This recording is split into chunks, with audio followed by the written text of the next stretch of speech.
बिस्मिल्लाहिर्रहमानिर्रहीम अस्सलाम वालेकुम डियर स्टूडेंट्स। अभी जो हम डिस्कस करेंगे वो हम क्वेश्चन सॉल्व करेंगे जो डायरेक्ट और इनडायरेक्ट वेरिएशंस के हैं डेली लाइफ के रियल लाइफ की जो क्वेश्चंस होते हैं। अब हमारे पास जो पहला क्वेश्चन है वो क्या है 15 labours do a piece of work in 4 hours. How long will 10 man take to do it. यानी कि 15 लोग हैं, ठीक है, वो एक काम को करने के लिए 4 घंटे लगा लेते हैं, 4 घंटे का टाइम लगाते हैं। तो 10 लोग अगर हो जाएं तो उस फिर वो काम कितने घंटे में जो है वो कंप्लीट होता है। How long will it take means के कितना टाइम जो है वो उसके लिए रिक्वायर होता है।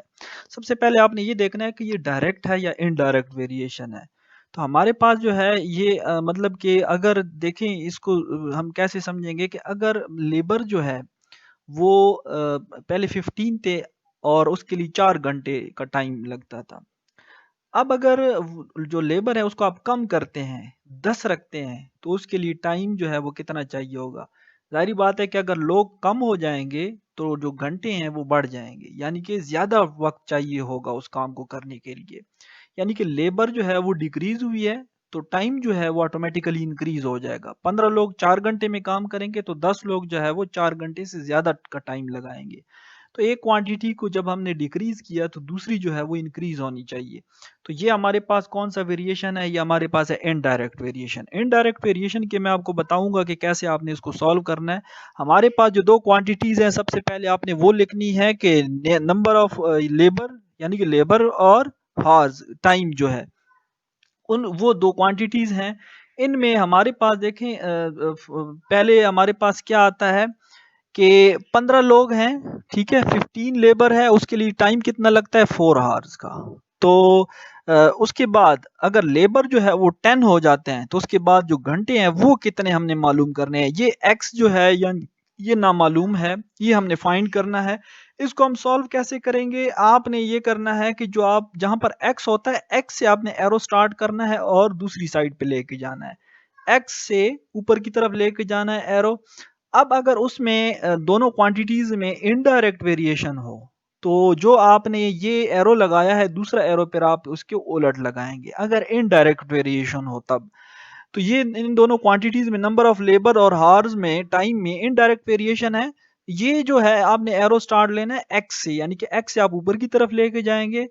अब आपने दूसरी क्वांटिटी को देखना है, अगर दूसरी है डायरेक्ट क्वांटिटी तो इस एरो की डायरेक्शन में ही आपने इधर एरो लगाना है, और अगर वो क्वांटिटी इनडायरेक्ट है तो आपने इस एरो के उलट एरो लगाना है। ये मैं समझाता हूँ इसका कि इसका क्या जो है आपको आसानी होगी। अब जो इनडायरेक्ट वेरिएशन है याद रखें कि आप x बाई 4 आपने लिखा है, यानी कि आपने यहाँ इस एरो से स्टार्ट लिया x डिवाइडेड बाई 4। अगर इनडायरेक्ट है यानी कि ये जो एरो है आपने इसी डायरेक्शन में इसको उलट करके लिखना है। x डिवाइडेड बाई 4 आपने लिख लिया है। जो दूसरी क्वांटिटी है उसको फिर आप एज इट इज लिखेंगे 15 डिवाइडेड बाई 10, यानी कि 15 और 10 को आपने उलट नहीं करना है। इनडायरेक्ट में सिर्फ एक क्वांटिटी को आप उलट करके लिखेंगे, फिर बराबर रखना है उसकी दूसरी क्वांटिटी में अगर इनडायरेक्ट वेरिएशन हो। तो अब हमारे पास क्या है एक्स बाई 4, और ये जो है एज इट इज मैंने इसकी इक्वल लिखा है। इसमें हम करते क्या हैं कि जो 4 है, यानी कि x बाई 4 है, क्योंकि मैंने x फाइंड करना है, x की नीचे 4 डिवाइड हो रहा है तो इक्वेशन की दूसरी साइड पे जाके वो क्या हो जाएगा, मल्टीप्लाई हो जाएगा। जब ये मल्टीप्लाई होगा तो मेरे पास जो है इसका आंसर क्या बनेगा, मेरे पास बन जाएगा 60। 15 मल्टीप्लाई बाय 4 60, 60 को 10 पर आप डिवाइड करेंगे तो आपके पास 6 आ जाएगा। यानी कि 10 लोग के लिए 6 घंटे का टाइम लगेगा। 15 लोग 4 घंटे में वो काम करते हैं तो 10 लोग जो है वो 6 घंटे में, यानी कि लेबर कम हुई है तो घंटे जो है वो इंक्रीज हो गए। ये इनडायरेक्ट वेरिएशन है।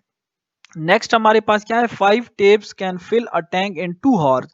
How long will the tank take to be filled in if 3 taps are open. यानी कि ये जो नलका होता है पानी का, वो कहते हैं कि अगर 5 टेप्स हों, 5 वो नलके हों तो उसके लिए टाइम जो लगता है, यानी कि उन्होंने एक टैंक जो है वो फिल करनी है। तो 5 जो टेप्स हैं, जो नलके हैं, अगर वो खुले हों तो वो एक टैंक को 2 घंटे में फिल कर लेते हैं। अगर उसमें से सिर्फ 3 को ओपन कर लें, बाकी 2 बंद कर लें, फिर कितना टाइम लगेगा। यानी कि 5 टेप्स थे, 5 नलके हैं, तो वो 2 घंटे में एक टैंक को फिल करते हैं। अगर 3 जो है वो हों तो उसके लिए कितना टाइम चाहिए होगा? तो ज़ाहिर-सी बात है जितने टेप्स कम होंगे तो टाइम उतना ज़्यादा लगेगा। यानी कि जितने नलके जो हैं वो नलके जो है वो आप कम खोलेंगे तो टाइम जो है उसके लिए ज़्यादा चाहिए होगा। तो जितने ज़्यादा नलके खुले होंगे तो वो उसी टैंक को जल्दी फिल कर लेंगे, यानी कि कम वक़्त में। और अगर नलके जो हैं वो अ, कम होंगे तो वो ज़्यादा टाइम लगाएँगे उस टैंक को फिल करने के लिए। तो यानी कि टेप्स और हॉर्स, घंटे और नलके जो हैं ये 2 क्वांटिटीज़ हैं। इनमें आपने देखना है कि ये डायरेक्ट है या इनवर्स है, क्योंकि नलके जो है उसको हमने कम किया है तो टाइम जो है वो बढ़ जाएगा, 2 हार्स से ज़्यादा टाइम लगेगा। यानी कि एक क्वांटिटी को हमने डिक्रीज की है तो दूसरी इंक्रीज होनी चाहिए। तो इसमें वेरिएशन जो है कौन सा है? इनडायरेक्ट है। इनडायरेक्ट के लिए मैंने आपको बताया, सबसे पहले आपने लिखना है जो क्वांटिटीज है उनके नेम लिखने हैं, नंबर ऑफ टेप्स, और दूसरा जो है आपके पास हार्स हैं, घंटे। नंबर ऑफ टेप्स यानी कि 5, पहले 5 थे, उसके लिए टाइम कितने घंटे चाहिए थे? 2 हार्स। अब नंबर ऑफ टेप्स जो है वो 3 हो गए हैं, तो उसके लिए कितना टाइम चाहिए होगा, कितने घंटे चाहिए होंगे, वो हमने मालूम करना है। मैंने आपको बताया था कि इनडायरेक्ट वेरिएशन में ये तो अगर डायरेक्ट हो या इनडायरेक्ट हो, ये एक्स से आपने एरो स्टार्ट लेना है ऊपर की जानिब। अब दूसरी एरो को आपने देखना है, अगर इनडायरेक्ट वेरिएशन हो तो इसके आपने उलट एरो लगाना है, और अगर वो डायरेक्ट वेरिएशन है तो बिल्कुल सेम जैसे ये एरो है उसी तरह आपने ये वाला एरो जो है वो लगाना है। अब इसमें आपने करना क्या है कि x/2, यानी कि इसको तो आप उलट लिखेंगे एरो से, यानी कि x एरो से स्टार्ट लेंगे, x डिवाइडेड बाई 2, एरो से आपने स्टार्ट लेना है x फिर डिवाइडेड बाई 2, और इसको आप कैसे लिखेंगे? 5 डिवाइडेड बाई 3। इसको आप चेंज नहीं करेंगे, ये जैसे लिखा हुआ है एज इट इज आपने लिखना है, 5/3।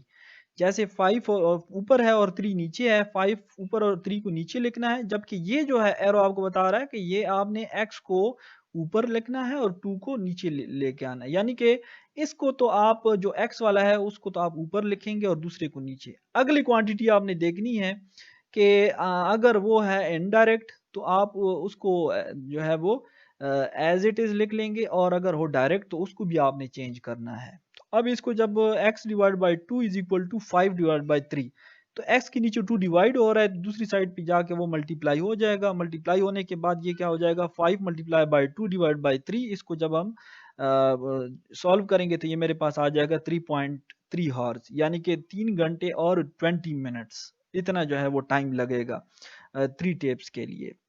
नेक्स्ट हमारे पास क्वेश्चन क्या है? Stock of provisions can last 40 days for 3000 man, how long will it take, how long will it last for 2000 man. यानी कोई स्टॉक है खुराक का, वो 40 दिनों के लिए है। अगर 3000 लोग हों, 3000 लोग हों तो 40 दिन गुजर जाते हैं उस पे। लेकिन अगर जो लोग हैं वो कम हो जाएं, 2000 हो जाएं, तो फिर कितने दिनों तक वो स्टॉक चल सकता है? देखिए, जितने ज़्यादा लोग होंगे उतने कम दिनों में वो स्टॉक ख़त्म हो जाता है, और जितने लोग कम होंगे उतनी ही वो ज़्यादा दिन जो है उस पे वो ज़्यादा दिन गुजार लेते हैं। यानी कि इसी तरह है कि अगर एक घर में मतलब कि 1 मन आटा है और 10 लोग हैं, तो 10 लोग हो सकता है वो 6 दिनों में जो है उसको ख़त्म कर लें। लेकिन अगर 1 मन आटा है और 2 लोग उसको खा रहे हैं, तो हो सकता है वो जो है उसको 15-20 दिन जो है वो उसको चला लें। यानी कि जो लोग कम होंगे तो वो ज़्यादा दिन गुजार लेते हैं। तो एक क्वांटिटी को अगर आप डिक्रीज करें तो दूसरी जो है इंक्रीज हो जाएगी। तो ये कौन सा वेरिएशन है? ये इनडायरेक्ट वेरिएशन है। अब नंबर ऑफ मैन जो है, यानी कि अगर 3000 थे तो कितने दिन के लिए वो स्टॉक था? 40 दिन उस पे गुजर जाते थे। अब आदमी कम हो गए हैं तो फिर कितने डेज चाहिए होंगे? जाहिर बात है कि लोग कम हो जाएंगे तो दिन जो है वो ज्यादा गुजार लेंगे। तो अब यानी कि इसमें क्या है? इनडायरेक्ट वेरिएशन है। आपको ये एरो जो है ये आपने एक्स से स्टार्ट लेना है ऊपर की जानिब। अब आपने दूसरा, यानी कि आप इसको तो लिखेंगे x/40। अब दूसरी क्वांटिटी आपने देखनी है, अगर इसमें इनडायरेक्ट वेरिएशन है तो आपने इसको एज इट इज लिखना है, जैसे ये लिखा हुआ है। अगर ये डायरेक्ट वेरिएशन हो तो जब आप इसको x/40 करेंगे तो इसको भी आप 2000/3000 करना है। लेकिन इसमें क्योंकि इनडायरेक्ट वेरिएशन है तो सिर्फ x वाले को आपने इन्वर्स करना है, दूसरी एज इट इज आपने लिखनी है। ये सारे इनडायरेक्ट वेरिएशन में आपने ऐसे ही करना है। अब इसको जब सॉल्व करेंगे तो ये हमारे पास क्या बन जाएगा? 3000, ये x के नीचे 40 डिवाइड हो रहा है, दूसरी साइड पे जाके वो मल्टीप्लाई हो जाएगा। तो 3000 मल्टीप्लाई बाय 40 डिवाइड बाय 2000। इसको जब आप कैलकुलेट करेंगे, ये 3 जीरो से ऊपर 3 जीरो कट जाएंगे, नीचे 2 रहता है, 2 से आप 40 को काटते हैं तो 20 ऊपर रह जाता है, 20 को 3 से मल्टीप्लाई करेंगे तो आपके पास 60 आ जाएगा। या आप कैलकुलेटर से कर लें, 3000 को 40 से मल्टीप्लाई करें और 2000 पे डिवाइड करें, या 3000 को 2000 पे डिवाइड करें और 40 से मल्टीप्लाई करें, आंसर आपका सेम ही आएगा। तो हमारे पास जो आंसर है वो 60 डेज का आता है। यानी कि अगर लोग 2000 होंगे, 2000 मैन होंगे, तो 60 डेज के लिए वो राशन जो है वो चल जाता है। अब नेक्स्ट हमारे पास ये क्वेश्चन है कि डिस्टेंस और टाइम का है। इसमें अ train can cover a journey in 6 hours. एक ट्रेन जो है वो 6 घंटे में एक सफर तय करता है, अगर वो 40 किलोमीटर एन हार की स्पीड से जा रहा हो। यानी कि 40 किलोमीटर पर हार की स्पीड से अगर वो जा रहा हो, ये 40 किलोमीटर पर हार की स्पीड से जा रहा हो तो 6 घंटे में पहुंच जाता है। What should be its speed if the journey is to be covered in only 5 hours? यानी कि वो 40 किलोमीटर फी घंटा की रफ्तार से अगर जाता है तो 6 घंटे लगाता है। अब मैं हमने 5 घंटे में पहुंचना है तो हम स्पीड को ऑलरेडी इंक्रीज करेंगे, क्योंकि अगर हमने कम वक्त में पहुंचना है तो हम स्पीड को क्या करेंगे, इंक्रीज करेंगे। यानी कि वक्त कम और स्पीड ज़्यादा, तो ये हमारे पास इनडायरेक्ट वेरिएशन है। इनडायरेक्ट वेरिएशन में हमारे पास स्पीड अगर पहली थी 40 तो उसके लिए टाइम लगता है 6, और अगर हमने जो है वो घंटे मतलब 5 घंटे में वही डिस्टेंस कवर करना है तो उसके लिए स्पीड कितनी चाहिए होगी ये हमने मालूम करना है, क्योंकि इनडायरेक्ट वेरिएशन है। अब मैंने आपको बताया है कि एक्स से आपने एरो स्टार्ट करना है ऊपर की जाने। अगर इनडायरेक्ट हो तो ये एक्स बाई 40 तो आप वैसे ही लिखते हैं, एक्स बाई 40 लिखेंगे, क्योंकि इनडायरेक्ट वेरिएशन है। दूसरी जो क्वांटिटी आपने एज इट इज लिखनी है, 6 ऊपर है 5 नीचे है तो आप एज इट इज। अगर ये हो डायरेक्ट तो आप इसको भी इन्वर्ट करेंगे। इनडायरेक्ट में आपने ये करना है कि एक्स वाले को इन्वर्ट करना है, दूसरे को ऐसे एज इट इज रहने देना है। तो ये हमारे पास बन जाएगा x by 40 is equal to 6 by 5। तो 40 को दूसरी तरफ जाके मल्टीप्लाई कर लेंगे तो हमारे पास बन जाएगा ये 240 डिवाइड बाई 5। इसको जब आप डिवाइड करेंगे तो आपके पास आ जाएगा 48 किलोमीटर पर हावर। यानी कि अगर आपने 5 घंटे में पहुंचना है तो आप स्पीड को इंक्रीज करेंगे और आप कितनी स्पीड रखेंगे, 48 किलोमीटर पर हावर। नेक्स्ट हमारे पास क्वेश्चन है कि 6 boys can do a piece of work in 8 hour. 6 बच्चे हैं वो एक काम 8 घंटे में करते हैं। How long will 4 boys take to do it. अगर लड़के 4 हो जाएं फिर वो काम कितने घंटे में कंप्लीट होगा। देखिए बच्चे जो लोग हैं मतलब वो ज्यादा हैं तो काम 8 घंटे में, 6 लोग हैं तो 8 घंटे में काम होता है, और अगर 4 लोग होंगे तो कितने घंटे में काम होगा, ऑलरेडी 8 से ज्यादा घंटे लगेंगे फिर। तो यानी कि जो इंक्रीज ये जो नंबर ऑफ बॉयज हैं अगर ये डिक्रीज कर लें तो टाइम जो है वो इंक्रीज हो जाएगा। तो ये कौन सी वेरिएशन है, इनडायरेक्ट वेरिएशन है। नंबर ऑफ बॉयज अगर मेरे पास थे 6 तो उसके लिए कितने घंटे लगते थे, 8। अब अगर नंबर ऑफ बॉयज जो है वो रह गए 4 तो उसके लिए कितने घंटे लगेंगे, वो एक्स है वो हमने मालूम करना है। जो हम एरो स्टार्ट करते हैं वो एक्स से अपने एरो स्टार्ट करने ऊपर की जानिब। एक्स वाले को आप इन्वर्ट करते हैं शुरू से ही, लेकिन अगर आपने दूसरी क्वांटिटी देखनी है, अगर आपके पास इनडायरेक्ट हो तो आप इसको कुछ नहीं कहेंगे, आप 6 को ऊपर और 4 को नीचे ही लिखेंगे। लेकिन अगर आपके पास डायरेक्ट वेरिएशन हो तो आप इसको भी इन्वर्ट करेंगे।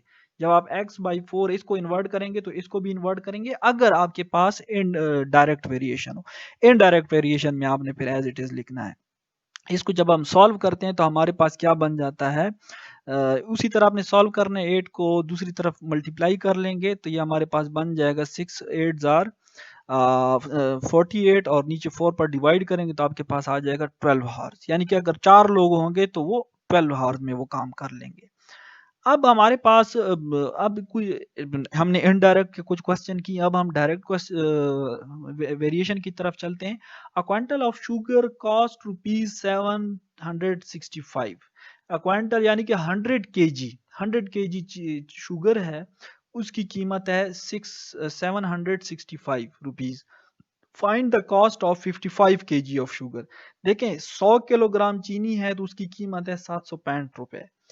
अगर चीनी हो जाए 55 केजी तो फिर उसकी कीमत क्या होगी। तो चीनी की केजी कम है तो उसके लिए कीमत भी कम हो जाएगी। यानी कि पहले चीनी 100 किलो थी तो पैसे ज्यादा, अब चीनी कम हो गई तो पैसे भी कम हो जाएंगे। तो ये डायरेक्ट वेरिएशन है। अब डायरेक्ट वेरिएशन में आपने क्या करना है, सबसे पहले आपने ये लिखना है क्वांटिटीज क्या है, प्राइस है और दूसरा केजी है, और 1 क्विंटल जो है वो 100 केजी की इक्वल है।